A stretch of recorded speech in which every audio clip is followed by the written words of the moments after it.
vais être très méchant et très juste. Tu lui mets tout ce qu'il faut pour pouvoir tomber dans le panneau. Pourquoi il ne tomberait pas dans le panneau?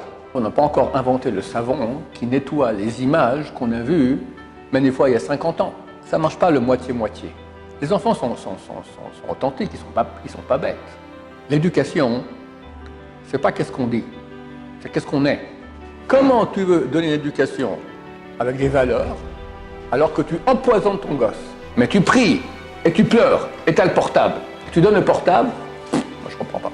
Je défie quelqu'un d'avoir Internet non protégé et pas d'avoir dérapé au moins une fois.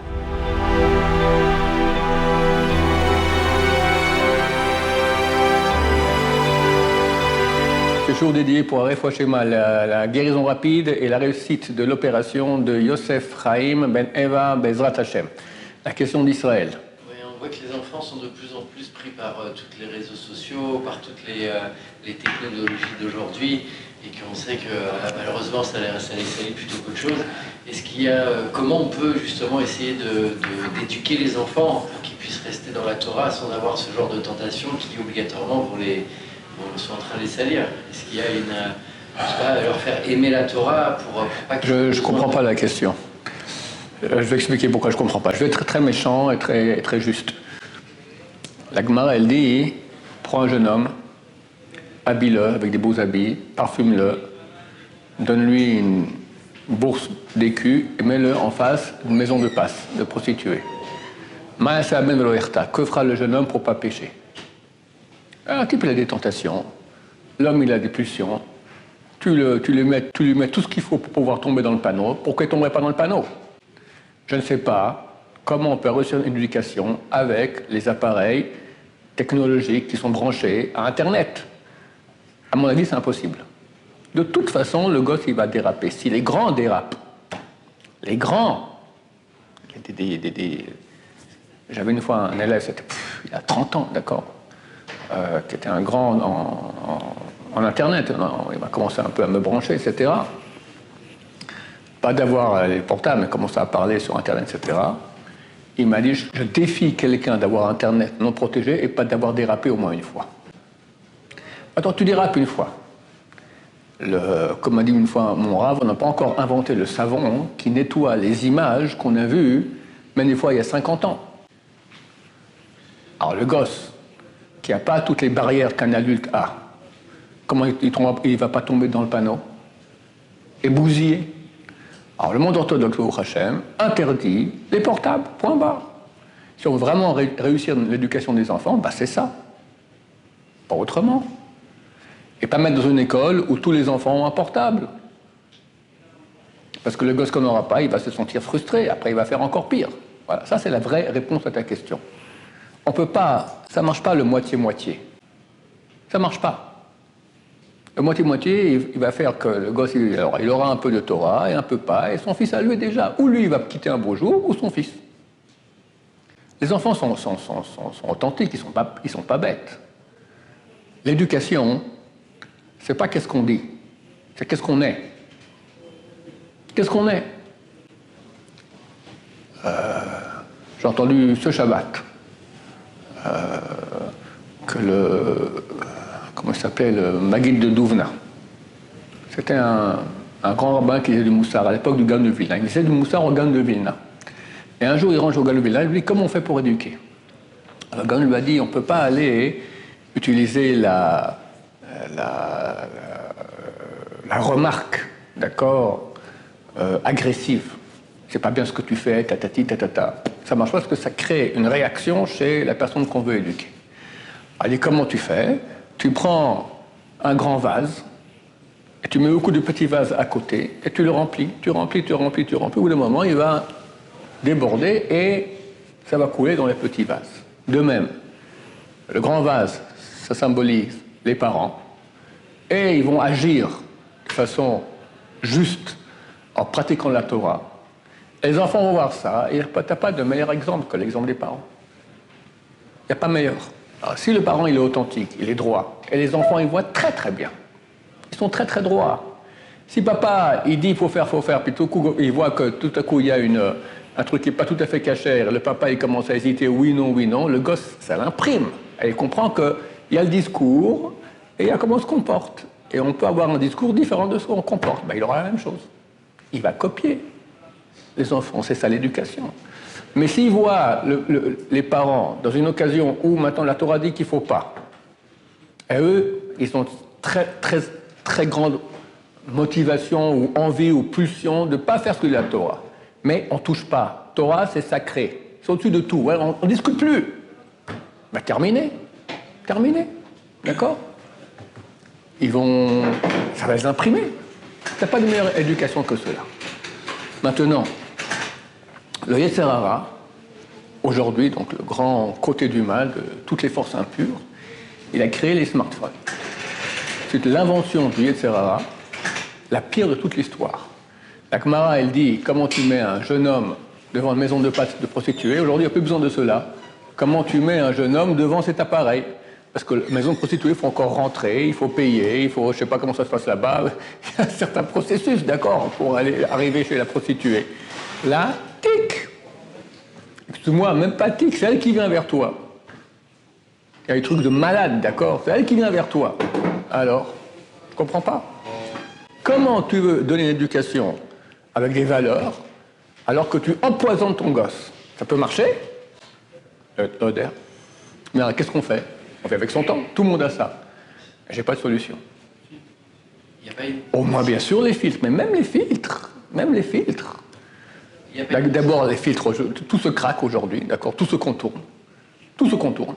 Et les gosses, ils deviennent super calés, bien plus que les parents puissent imaginer, d'accord? Voilà, il va quand même tomber, d'accord? J'ai pas de solution. Voilà. Quelqu'un qui veut vraiment éduquer justement, eh ben, qui s'éduque lui d'abord, justement. Et qui fréquente plus un monde de moitié-moitié. La Torah, elle est émette. C'est la vérité.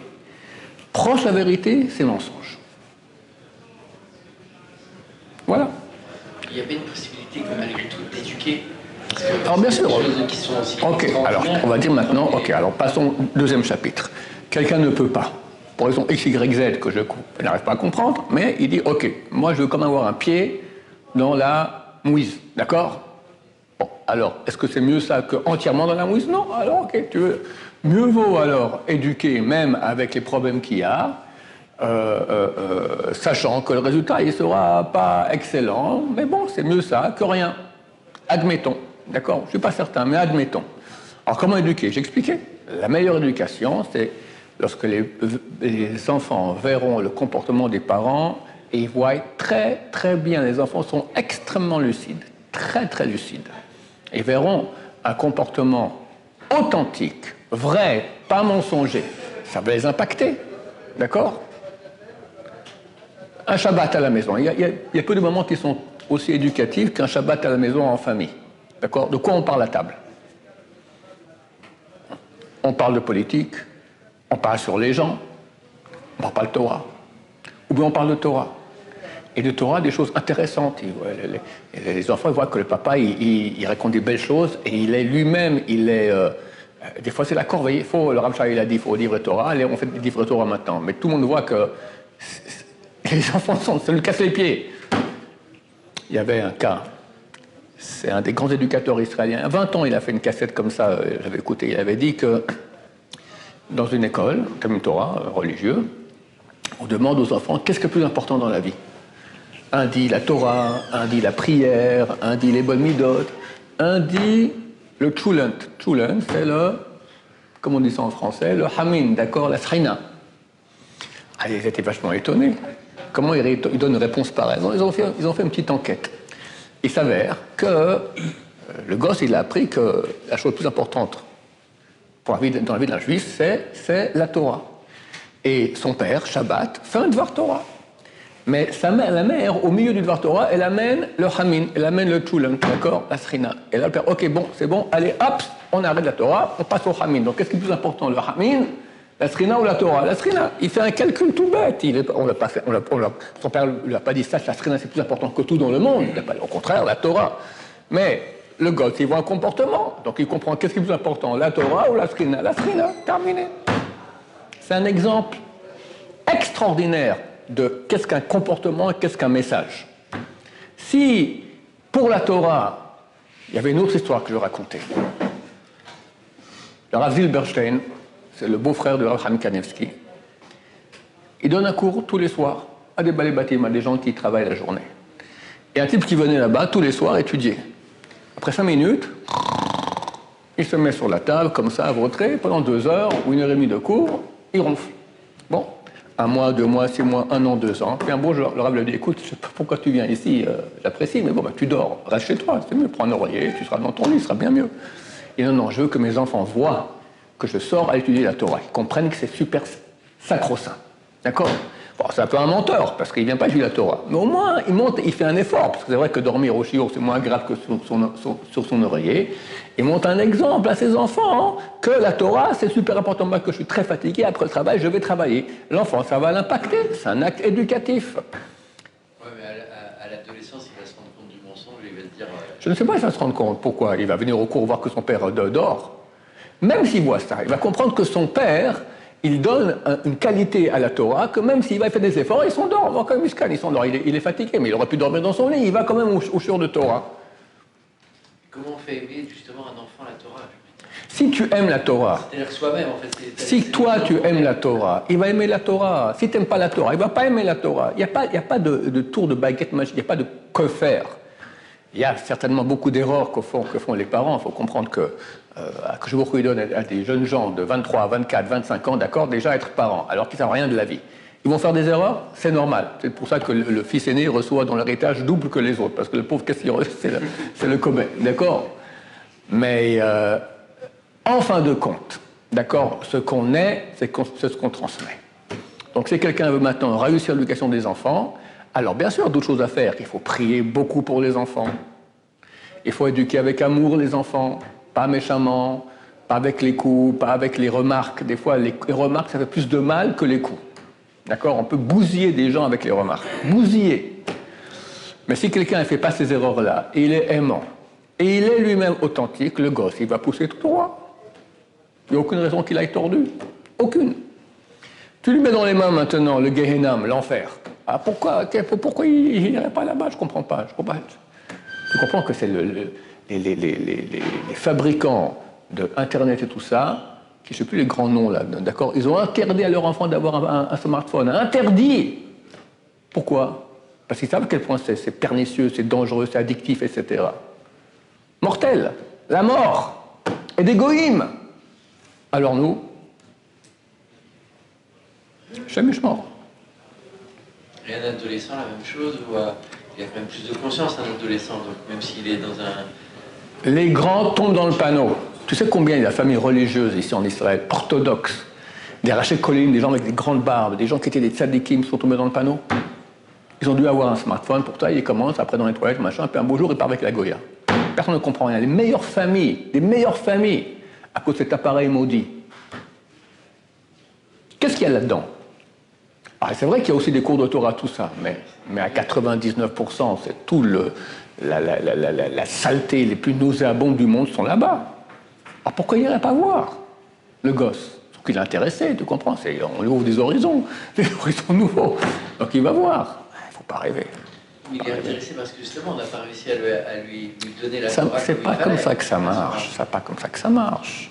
C'est pas comme ça que ça marche. C'est pas que tu dis maintenant, si quelqu'un il a l'intérêt de Dieu et la Torah, alors c'est fini, le Tziharat est annulé. C'est pas comme ça que ça marche. Il est très, très, très puissant. Très, très, très puissant. Regarde comment nous, on se bat. Aller dans la rue à Ramoth sans regarder une femme. Moi, je me bats avec moi-même, c'est clair. Je te parle à Ramoth, pas à Tel Aviv. Ben, j'ai des pulsions. Alors tu me dis, non, mais vous êtes un rabbin, que je ne comprends pas. Alors, quand le Sarrané n'existe plus. Il existe. Alors on fait attention, on se bat. Alors le gosse, tu lui donnes maintenant ça, pas le Sarrané de Ramoth, tu lui donnes le pire qu'il y a au monde. Pourquoi il ne tomberait pas dans le panneau? Avec des dégâts, mais c'est bousiller l'âme du type. Bousiller. Pas au que Mashiach arrive bientôt, parce que si ça n'arrive pas bientôt, c'est fini, il n'y aura plus rien, il n'y aura plus personne à sauver. Jamais je suis mort, c'est terrible. Vous donnez des cours sur Internet. Alors Rav Steinman, à l'époque, il a dit, il y avait quelqu'un qui donnait des cours à la télévision israélienne. Alors, la télévision, c'était comme Internet il y a 30 ans, en moins pire, d'accord? Mais c'est quand même, c'était vraiment la saleté. La saleté. Alors, mais il donne un cours de Torah. Alors, Shammai, il a dit, si quelqu'un maintenant saute vos respects, il est en train de faire ses besoins. Il excrète aux toilettes, puis il a une crise cardiaque. Et il tombe dans les besoins. On ne va pas le sauver? On rentre dans les besoins et on le sauve de là-bas. On lui sauve la vie. Même chose. On rentre dans les besoins à la télévision. Aujourd'hui, Internet encore plus. C'est pour ça qu'on fait des cours sur Internet. Mais nous, moi je ne sais pas c'est quoi Internet. Moi j'ai un portable archaïque. Évidemment, il n'y a aucun écran. Et avec tout ça, il est éteint dans ma voiture. Essayez de m'appeler sur mon portable, ça arrive des fois, des gens, c'est un miracle, d'accord? Des fois, je l'ouvre 30 secondes pour dire à ma femme que j'arrive, d'accord? Et ting, le truc il sonne. Le type pour arriver à moi au téléphone sur le portable, c'est un miracle. Mais ça arrive, d'accord? Mais c'est très rare. Et je ne sais pas comment rendre sur un... Je ne sais pas envoyer un WhatsApp. Je sais rien, d'accord? Baruch Hashem, ça me préserve. Alors j'ai dans mon bureau un écran, j'ai que le Gmail avec les questions-réponses, tac, tac, c'est tout, voilà. Plus que cela, tu rentres dans une situation de danger, grave. Et si tu fais ça toi, pourquoi ton fils ne le fera pas? Pourquoi pas? Je ne veux pas dire quand tu seras grand, mon fils, ça ne marche pas. Le gosse, après, il va faire. Ils sont bien plus malins que nous, bien plus malins que nous. Ce grand éducateur que je citais auparavant, il a dit qu'une fois, il y avait des parents qui se plaignaient que leur fils, il mentait. D'après quelqu'un, ils ont dit, Baruch Hashem, on a bien travaillé là-dessus, il ne ment plus. Alors, il a dit simplement, le type a arrivé à tellement bien mentir que les parents ne se rendent même plus compte qu'il est en train de mentir. Donc, ils sont plus malins, beaucoup plus que nous. Il faut beaucoup de prières aussi. Au Maroc, il y a environ 70 ans, d'accord, il y a eu un grand mouvement de quitter la Torah. Il y a l'Alliance qui est venue, l'école de l'Alliance, qui était vraiment une école qui voulait déraciner la Torah du cœur des bons juifs. Ils ont très bien réussi. Très bien réussi. Il y avait un Rabbi Baruch Raphaël Toledano. Tous les jours à minuit, toutes les nuits à minuit, il pleurait. Il avait ça, il pleurait, des gouttes qui tombaient, il remplissait presque sa kippa de larmes pour que les enfants restent dans la Torah. Parce que c'était la débandade. Eh bien, Blainara, la famille Toledano, c'est des dizaines de Talmidei Chachamim, de Rosh Kolelim, de Rosh Yeshiva, tout ça, c'est extraordinaire. Lui, les enfants, un petit enfant. Tous Talmidei Chachamim, tous. Ces prières, ces larmes, comment ça, quel effet ça a eu? C'est clair, il faut beaucoup prier là-dessus. Beaucoup. Mais tu pries, et tu pleures, et tu as le portable, et tu donnes le portable, moi je ne comprends pas. Il faut trouver la bonne solution, je ne sais pas. Il faut faire tout à nous-mêmes d'abord, comprendre voilà, qu'on ne peut pas vivre dans le monde avec un pied dans la saleté et un autre pied dans la kedusha et vouloir dire je veux la vérité. Il faut savoir couper. Voilà, peut-être que je suis un peu trop dur pour le public qui nous écoute sur Internet, d'accord, mais on ne peut pas... Ou avoir, je ne sais pas si ça existe, de l'Internet qui est protégé, mais totalement, complètement, vraiment. Ça existe? Hein? On m'a dit que tout est contournable. NetSpark, il faut quelque chose de bien. Ouais, NetSpark. Allez, va pour NetSpark. D'accord, s'il y a besoin. C'est vrai, et d'abord, quelqu'un m'a dit dernièrement, c'est Internet, ça progresse sans cesse. Donc, ils trouvent les moyens. J'ai un ami qui est protégé, il m'a dit, ils ont réussi, ils envoient des pubs, d'accord, ils ont réussi à contourner le truc protégé qu'il a. Mais bien sûr, les hameçons, d'accord, comment on fait tomber les gens, on leur envoie des tics, comme ça. Et un beau jour, hop, il va voir, terminé. J'ai eu ici une fois un été, un jeune homme, addicté au porno de façon Hachem Ishmor. Un jeune homme jeune, il doit avoir 19 ans, quelque chose comme ça. Il m'a dit, j'étais complètement propre. Une fois, il y a eu un camp d'été. Et il y a un religieux, ils ont fait un concours de Mishnah, je ne sais pas quoi. Et j'étais parmi les premiers. Et il y avait un tirage au sort. Le premier prix, c'était on recevait un iPad. J'ai prié à Dieu que je ne reçoive pas le iPad. Et je l'ai reçu. Et bien, quelques jours après, je vais voir le premier film. Érotique, on va dire, d'accord, ça s'appelle pas trop hard. Et après, il paraît, on te propose d'autres choses. Il m'a dit, en une après-midi, je suis arrivé jusqu'au fin fond de l'horreur. Et a dicté le type, il ne peut pas s'en sortir. Tu comprends ce que c'est?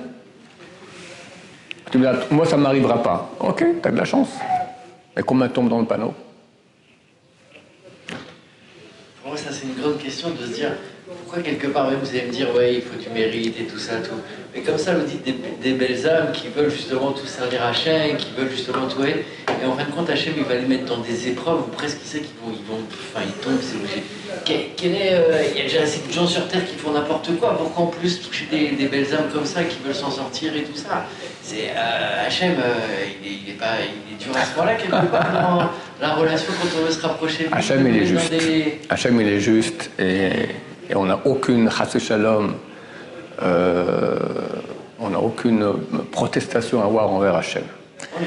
On peut dire qu'on ne comprend pas, mais on peut dire que Hachem, étant bon, veut qu'on le serve dans la difficulté. Parce que cette difficulté, c'est ça qui fait qu'on a l'être. Si tu n'as pas de libre arbitre, si l'épreuve que tu as est petite, tu auras un petit libre arbitre, tu auras un peu d'être. Et Hachem veut qu'on ait beaucoup d'être. Donc il met des épreuves difficiles.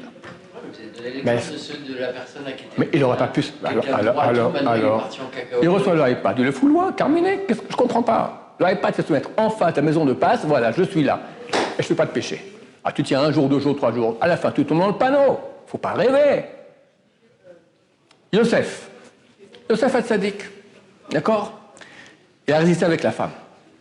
Alors, c'est écrit que chaque organe, chaque membre de son corps qui a résisté, il a été récompensé. La bouche qui n'a pas embrassé, à Picha Ishakolami, mon peuple, comme ça dit Pharaon à Yosef, mon peuple embrassera ta bouche. Tout ce que tu diras, ça va, tu es le boss, c'est toi qui dis. Tes pieds qui ne sont pas allés vers le péché, on te prendra dans le carrosse du roi. Ta poitrine qui ne s'est pas baissée vers le péché, on mettra le réveil des âmes, le collier du roi. Ta main qui n'a pas touché, on te met le collier du roi, la bague du roi, etc. Et le Midrash, il dit, la mer, comme on dit dans la Lel, Vayar Hayam Vayanos. La mer, elle a vu, elle a fui. La mer Rouge. Qu'est-ce qu'elle a vu? Dit le Midrash, elle a vu le cercueil de Yosef. Grâce au fait qu'il ait fui, c'est marqué Vayanos, il a fui la femme de Potiphar, grâce à ça, la mer s'est retirée. Ah, c'est pas mal. Alors, chaque membre de Yosef, il a été remercié. La bouche, la main, la poitrine, les pieds, ok. Oh, mais t'as un chariot, t'as un bijou, très bien. Mais que la mer se retire, ça n'a rien à voir, c'est 1 milliard de fois plus. Grâce à quoi? Alors, je me lève, je l'explique comme ça. Il dit, Yosef, il ne va pas pécher. Il maîtrise. Yosef Hatzadik. Alors, elle le prend dans ses bras, viens, couche avec moi, et non. Maintenant, lui s'est dit, je suis en danger. Je maîtrise totalement. Mais pas elle est malade, cette bonne femme.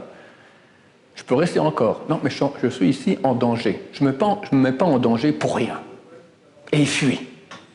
En laissant sa chemise dans les mains de cette femme, qui va utiliser ça après comme alibi. Regardez, il a voulu me violer. Et il va en prison, ça aurait dû être éternel, pour l'éternité. Je ne comprends pas, Yosef. T'es fort, c'est une femme, tu prends ta chemise de force et tu pars. Oui, mais pour ça, il faudrait rester encore 1 seconde.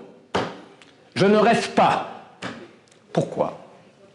Les sages d'Israël l'ont dit, un homme ne fait un péché que si est rentré en lui un souffle de bêtise. Qu'est-ce qui m'a pris? Ça existe, ça s'appelle le Yetzer Hara. Quelqu'un va au bord d'un précipice, 400 mètres comme ça. Il y a un grand panneau, danger, ne vous rapprochez pas du précipice, vent puissant, soudain. Quelqu'un au bord, tout coup il y a un vent, 300 km à l'heure, il tombe dedans. Gros malin, t'as pas vu le panneau? Non, mais tout allait bien. Qu'est-ce qu'il doit faire? Il doit aller à 100 mètres du précipice. Il y aura tous les vents du monde, et il ne va pas tomber dans le panneau. Ce souffle-là, ce vent de 300 km/h s'appelle le Yetzer Hara. Quelqu'un y maîtrise, mais vient le souffle, tu peux rien faire, tu tombes dans le panneau. Yosef, il sait cela, il dit, je prends pas de risque, raus, je pars. Ah, ton habit, il va te prendre comme alibi, ok, c'est pas à cause de ça que je vais être en danger. Grâce à ça, la mer s'est retirée. On ne prend pas de risque. Rien. Tu maîtrises, ok, tu t'éloignes du péché. Il y avait une Gemara, je crois que c'est dans Baba, hein. Baba Batra, page 57. Deux rabbins, voulaient arriver à un endroit. Il y avait deux chemins. Un chemin propre, un chemin parisien. Un dit à l'autre, viens, on va dans le chemin parisien, comme ça on va retenir notre Yetzerara, comme ça on va se renforcer, on va avoir plus de mérite. Alors ben d'autres, ils disent non, on va par le chemin propre. Et la Gemara tranche, il faut aller par le chemin propre. Même si tu passes par le chemin sale, et tu ne pêches pas, t'es pêcheur. Qu'est-ce que tu te mets maintenant en confrontation avec Yetzerara? Tu crois que c'est un ange, Yetzerara, c'est un ange du mal. Alors, une fois tu tiendras, deux fois, trois fois, un jour tu tomberas, voilà, on ne prend pas de risque. Alors, comment tu tiens un portable qui n'est pas protégé? Comment? Aucune chance, no chance. Nicht, en allemand, d'accord. Niet. Tov, voilà, dans Hachem. Il faut beaucoup prier. Hachem, il sait ce qu'il fait. C'est marqué que notre époque sera pire que toute. Ben Israël en Égypte, ils ne sont pas arrivés au 50e portail d'impureté. C'est pour ça qu'on est sorti super rapide. Parce que si on sait encore un peu, on tombait là-bas, on ne peut plus en sortir. On arrive à 49. Vous savez aussi qu'on a pu arriver seulement à 49 portails de pureté. On a 49 jours entre Pesach et Shavuot, pas plus. D'accord? Et Ben Israël au Mont Sinaï ont reçu 49 portails de pureté. Parce qu'ils sont allés très bas, ils ont pu arriver très haut. À l'époque messianique, Dieu ne veut pas qu'on soit à 49, il veut qu'on soit à 50 de pureté. Pour ça, il faut qu'on descende dans le 50e. Tu me diras, mais en Égypte, ils ont failli passer. Oui, mais eux n'avaient pas la Torah. Nous, on a la Torah. Et avec la Torah, on peut arriver dans le 50e et tenir bon. On est en plein dans la gueule du 50e. La gueule du Yetzerara. Ça n'a jamais été aussi... la génération du déluge, il n'y avait pas que ce qu'il y a aujourd'hui. Et Dieu, il a effacé le monde. Alors, Baruch Hashem, il y en a qui tiennent. Alors Dieu, il veut qu'on soit dans la situation la plus dure et de là même aller. Tu comprends que celui qui va servir une histoire de Rabbi Chaim Vital. Rabbi Chaim Vital, c'est l'auteur de toute la Kabbalah. Tous les livres de Kabbalah aujourd'hui étudiés, c'est uniquement Rabbi Chaim Vital. D'accord? Un peu le Ramchal. Rabbi Chaim Vital, son maître, Rabbeinu Hari, l'a enseigné 22 mois. Et un jour, Rabbeinu Hari lui a dit, sache, Rabbi Chaim, dans le ciel, tu as la même valeur que Rabbi Akiva. Rabbi Chaim a dit, Kvod Harav, Rabbi Akiva, je sais qui je suis, Rabbi Akiva, rien à voir. Et tu as raison. Mais comprends la chose suivante. Rabbi Akiva, à son époque, il y avait une lumière énorme. Alors lui était un projecteur, 20 000 watts. Mais 20 000 watts en pleine journée, un projecteur, ok, alors il éclaire à 10 mètres, après on ne voit plus rien. Aujourd'hui, dit le Rabbeinu Hari, Rabbi Chaim Vital, il y a 500 ans à Tzfat, il dit aujourd'hui les forces du mal sont beaucoup épaissies, il fait noir. Toi, Rabbi Chaim, t'es une petite bougie, nulle, t'as même pas un watt par rapport aux 20 000 watts de Rabbi Akiva. Mais ta bougie fait le même effet que le projecteur de Rabbi Akiva, parce qu'il fait tellement noir. Ça, chers amis, c'est dit à Tzfat il y a 500 ans, que comme si j'ai dit hier, si on était téléporté là-bas aujourd'hui, on mourrait d'asphyxie de la sainteté qu'il y avait là-bas.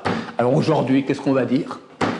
Un bon petit juif à Paris, là, Histor, qui arrive à rester juif et pas regarder de bonnes femmes, pas aller sur Internet, à prier, à étudier la Torah. Alors, il vaut combien de Rabbi Chaim Vital? Mais c'est phénoménal! C'est phénoménal! C'est ça que Dieu veut. C'est ça que Dieu veut.